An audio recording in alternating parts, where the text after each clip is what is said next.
ഈശോയിൽ ഏറ്റവും പ്രിയപ്പെട്ട സഹോദരി സഹോദരന്മാരെ, കേരളത്തിലെ ലത്തീൻ കത്തോലിക്ക മെത്രാൻ സമിതിയുടെ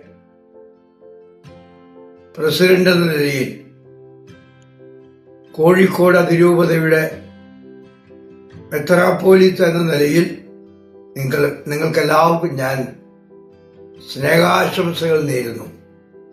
പ്രിയപ്പെട്ടവരെ, റോമിലുള്ള ലത്തീൻ കത്തോലിക്ക വിശ്വാസികൾ റോമിൽ വെച്ച് വിശുദ്ധ ഫ്രാൻസിസ് സേവ്യറിന്റെ തിരുനാൾ ആഘോഷിക്കുന്നുവെന്ന് ഞാൻ അറിയുകയുണ്ടായി.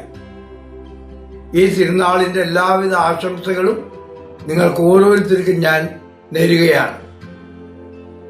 എനിക്ക് ആത്മാക്കളെ തരുക എന്ന് വിളിച്ചു പറഞ്ഞുകൊണ്ട് ഗോവ മുതൽ കന്യാകുമാരി വരെ ഓടി നടന്ന വിശുദ്ധ ഫ്രാൻസിസ് നിങ്ങളെയും നിങ്ങളുടെ കുടുംബങ്ങളെയും നിങ്ങളുടെ പ്രവർത്തന മണ്ഡലങ്ങളെയും ഒക്കെ അനുഗ്രഹിക്കട്ടെ എന്ന് ഞാൻ പ്രത്യേകമായി പ്രാർത്ഥിക്കുകയാണ്. നിങ്ങൾ റോമിലായിരിക്കുമ്പോഴും നിങ്ങളുടെ വിശ്വാസം നിങ്ങൾ കത്തിച്ച് ജ്വലിപ്പിച്ചുകൊണ്ടിരിക്കുകയാണ്. അതിൽ നിങ്ങളെ ഞാൻ അഭിനന്ദിക്കുന്നു.